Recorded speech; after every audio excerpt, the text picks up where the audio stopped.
da Força Aérea Brasileira. Alex, por gentileza, vamos usar a carta e aí, se você puder agora assiná-la de fato, acho interessante, Alex. Vamos lá então, Pitoli. A carta diz o seguinte: nunca mais se diga que nossas forças armadas nunca perderam uma guerra. Hoje perdemos a maior delas. Perdemos nossa coragem, perdemos nossa honra, perdemos nossa lealdade. Não cumprimos com o nosso dever, perdemos a nossa pátria.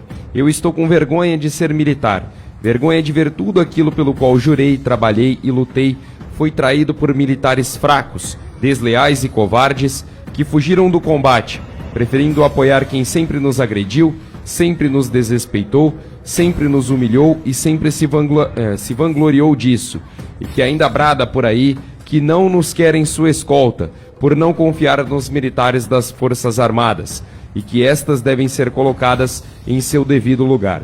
Militares que traíram seu próprio povo, que clamou pela nossa ajuda e que não foi atendido, por estarem os militares da ativa preocupados somente com o seu umbigo e não com o povo a quem juraram proteger. Fomos reduzidos a pó, viramos farelo. Seremos atacados cruelmente e, se reagirmos somente depois disso, estaremos fazendo apenas em causa própria, o que só irá piorar ainda mais as coisas. Joguem todas as nossas canções no lixo. A partir de hoje, só representam mentiras. Como disse Churchill, entre a guerra e a vergonha, escolhemos a vergonha. E agora teremos a vergonha e a guerra que se seguirá inevitavelmente. A guerra seguirá com o povo, com os indígenas, com os caminhoneiros, com o agronegócio. Todos verão os militares como traidores. Segmentos militares certamente os apoiarão, eu inclusive. Generais não serão mais representantes de suas tropas, perderão o respeito dos honestos. As tropas se insubordinarão, e com toda razão. Os generais pagarão caro por essa deslealdade. Esconderam sua covardia, dizendo não ter havido fraude nas urnas. Horas, o exército é que não conseguiu identificar a fraude, mas outros civis conseguiram. A vaidade prevaleceu no exército e no seu centro de guerra cibernética. Não foram, mais uma vez, humildes o suficiente para reconhecer suas falhas. Prevaleceu o marketing e a defesa de sua imagem. Perderam, manés. E o que dizer da parcialidade escancarada do TSE e do STF, que além de privilegiarem um candidato, acabam por prender inconstitucionalmente políticos, jornalistas, indígenas, humoristas e mesmo pessoas comuns, simplesmente por apoiar temas de direita, sem sequer lhes informar o crime cometido ou oportunidade de defesa? Isso não conta? Isso não aconteceu? E a intromissão em assuntos do Executivo e do Legislativo? Isso também não aconteceu? Onde está a defesa dos poderes constitucionais? Onde estão aqueles que bradaram que não bateriam continência a um ladrão?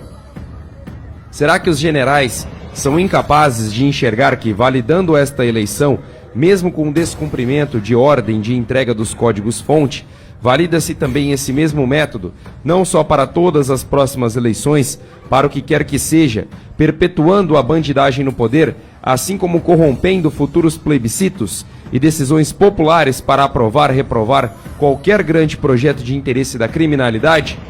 Não haverá mais eleições honestas. A bandidagem governará impune e as Forças Armadas, assim como já ocorre com a Polícia Federal, serão vistas como cães de guarda que asseguram o governo ditatorial. O povo nunca perdoou os traidores nem os burros, não vai ser agora que irão. Ah, sim, generais, entrarão para a história, pela mesma porta que entrou Calabar. Que vergonha. Assina essa carta atribuída ao brigadeiro Eduardo Serra Negra Camerini. Pitoli. Fala, Cláudio. Alexandre, esse texto aí, atribuído ao brigadeiro, mesmo que não fosse, seja apócrifo, o conteúdo dele nos interessa. E eu acho que ele fala por milhões de nós. Eu sinto vergonha, eu sou filho de um militar. Eu fui criado em casa para respeitar a regra. E como adolescente, como jovem, eu briguei muito com meu pai. Porque eu não aceitava várias imposições que a regra dava. Porque o jovem, ele é indisciplinado, ele não gosta de hierarquia, ele não gosta de subordinação. O jovem acha que ele é o dono de tudo. E eu criticava muito meu pai. E ao longo dos anos eu fui entendendo que disciplina é liberdade, como disse o Renato Russo. A disciplina permite as coisas funcionarem. Entendi o que é o confronto no momento de perturbação, de bagunça, de agito, que tem que ter uma ordem unida e não pode questionar a superior. E eu vejo a Constituição. E na Constituição, nós temos lá, no artigo 136, nós temos um título, que é o título 5º da Constituição, que fala da defesa do Estado e das instituições democráticas. E aí fala do estado de defesa, do estado de sítio, e fala do artigo 142, e começa lá no 136. Aí eu digo o seguinte, Alexandre, todos esses artigos, do estado de defesa, do 136, do estado de sítio, do 137, o 142, todos falam que as Forças Armadas são subordinadas ao presidente da República. Se o presidente da República fala, ela tem que fazer. Só que nós tivemos um presidente da República dialogando com eles o tempo todo, o vice-presidente general, o comando da SGI com o general, e eu não sei como e porquê, espero que o Paulo Figueiredo explique isso pra gente, como é que esses generais ficaram tão alheios ao estado de degeneração das instituições democráticas brasileiras, na forma em que o ministro Luiz Barroso sempre comentou, de dentro para fora, através de atos administrativos que foram sabotando as instituições democráticas. Os inquéritos ilegais do Alexandre de Moraes, os procedimentos são inaceitáveis na democracia. O Alexandre de Moraes desobedece até o colegiado da STF, que mandou ele entregar em julho de 2022, mandar para a primeira instância, ele não obedece.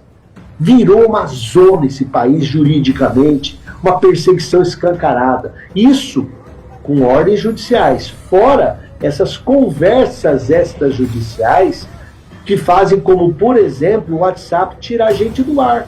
A Jovem Pan News Bauru não está mais no WhatsApp. Por quê? Porque isso aí é um telefonema, isso é uma conversa. Tira os caras, senão nós vamos apertar vocês. E assim que as ditaduras se estruturam, comendo pelas bordas, entrando e penetrando e destruindo. Estamos sim numa ditadura. E os militares ficaram quietos.